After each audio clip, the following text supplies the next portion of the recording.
ayun guys, super excited na kami na lumabas si baby. Kaya prepare na namin itong mga gamit niya kasi malapit-lapit na talaga siyang lumabas. So once na nag-labor na si Abby, dapat naka-prepare na yung mga gamit niya para isang hakutan na lang diretso na agad sa hospital.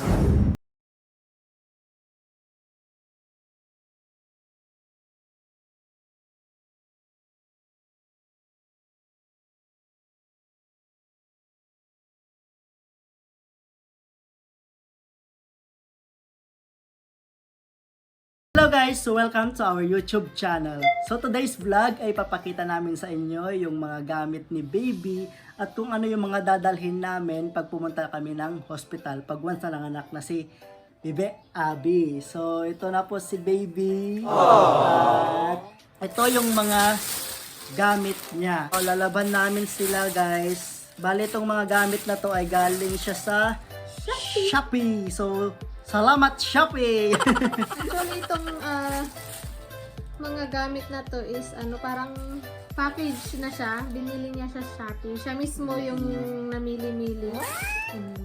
Namili-mili. Dalawang set lang kasi nga marami naman siyang romper. So kapag newborn, mostly ganito kasi yung mga damit. So yung binili ko, dalawang set lang. Isang plain white at saka yung may blue. Nasaan yung may blue? Yung mga ganito. Yan. So may blue lang siya na lining. Sa white, plain white lang. Medyo madami-dami na din siya. Sa isang set, meron siyang ganto. Meron siya yung may manggas at saka long sleeve. May big kiss, may bonnet, at saka may, ano tawag doon? Para sa kamay. Para sa kamay. Meron na rin siyang ano guys, pajama. Tsaka Ito, pranela. pranela. Ito, pranela naman to. So, ito yung gagamitin niya pag once na lumabas na si baby sa hospital. So, yan yung kinakailangan nila sa hospital. Para yan yung damit na unang idadamit ni baby. So, ito yung damit na niya na may manggas siya. So, parang jacket na to. Nakaka-excite guys. Susuotid na to ni baby. At ang pangalan pala guys ni baby ay Adriel Kyler. So, bakit nga ba Adriel Kyler, babe? Ang meaning ng Adriel is follower of God. And Kyler is Kyler lang. Oh, Kyler lang. Gusto So, lang namin. Kyler is a follower of God. Parang ganun guys. So, nakaka-excite lang na soon magiging officially father and mother na kami. Ay, sarap naman nun. Biglang lugo yung chan ko. Ito na yung chan niya guys. Sipa na ng sipa si Adriel. Laki na. Oo. Halos Malapit gabi-gabi. na, malapit na. Halos gabi-gabi sumisipa to eh. At meron din siya ito. Ano to? Pranela din. Ay, pranela. Ba't ang daming pranela? Blue Blanket. at saka white. Ito, may blue din. At may design siya na Batman. So, Actually, bumili nga din kami ng mga lampin. cotton buds, mga cotton.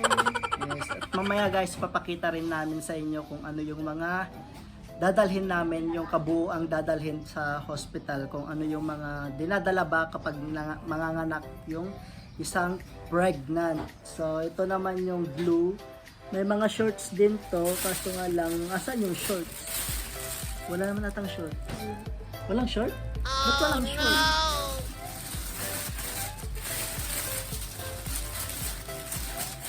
May short ata to eh. Ito yung mga sa bonnet guys, bonnet.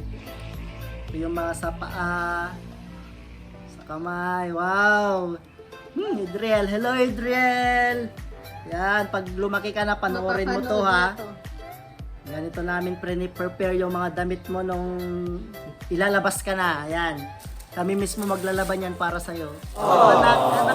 Anak, hello anak, baby. Laki-laki na niya, oh. Ilang kwan na siya? Lah, gumagalaw. Gumagalaw. Adriel! Gumagalaw. Lah, ito na naman, oh. Ano to? Nakaka-excite guys kasi buong bukol-bukol. Hindi nga lang namin alam kung Ano yun? Kung anong siko part ba? yun, kung O siko, tuhod? yun. Basta nakaka-excite lang. At meron itong mga ito guys, pang romper. So, ito naman galing naman Canada, binigay ng aking hipag. So, shout out sa inyo dyan mga kapatid. Salamat sa pinadala nyong mga gamit pang baby. Yan, ang gaganda pa Cute. niya guys. Cute, very cute.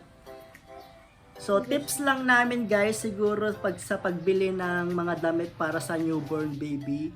Huwag masyadong bumili ng madami kasi mabilis lang lumaki yung baby. At sayang naman kung hindi mapaglumaan kasi wala na, hindi natin alam kung kailan yung next na panganak. Mas okay na yung sigurong konti, tas pag may nanganak na ulit, Bibili na naman. bibili na naman.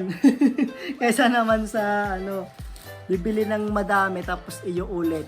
So parang yun lang yung part ko Yun lang naman, share ko lang. Ano to, babe?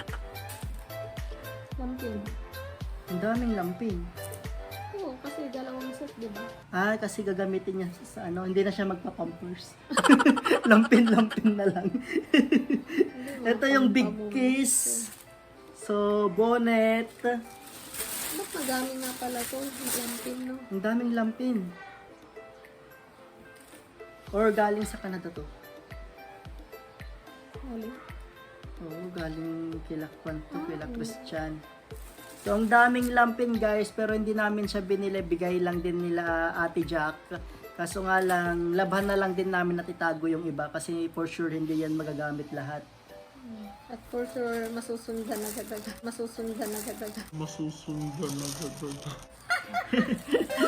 Sana masundan agad para tuloy-tuloy, hindi na maitatago, tuloy-tuloy na magagamit. Tuloy-tuloy din nabuntis ako. Tuloy-tuloy din nabuntis ako. Tuloy-tuloy din nabuntis ako.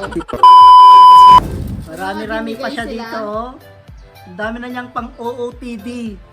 Ang cute. Yes. Bagong-bago pa. Ay, diba? Oh, Hindi ito na kailangan bumili. Hindi na kailangang bumili, tipid tips na lang din to. Wag kasi nang ma'am, wag nang arte-arte pa kapag meron. Tsaka isa pa, hindi naman siyang lumang-luma guys, bagong-bago pa siya. Bagong-bago pa. As you can see. Yan. Mabilis lang kasi mabilis lang lumaki ang bata. Oh, may sombrero pa dito pang outfit talaga. Oh. Pwede yan kay Athena. Pwede yan kay Athena. Yan, terno niyan ito, astig niyan. So, ayun guys, super excited na kami na lumabas si baby. Kaya prepare na namin itong mga gamit niya kasi malapit-lapit na talaga siyang lumabas. So, kapag once na nag-labor na si Abby, dapat naka-prepare na yung mga gamit niya para isang haputan na lang diretso na agad sa host. So, sa ngayon ay lalabhan na namin tong mga to at dyan lang kayo guys dahil ipapakita namin sa inyo yung kabuuan ng bag na dadalhin namin pag once na pumunta na kami ng hospital. So tara at samahan niya kaming maglaba. Let's go!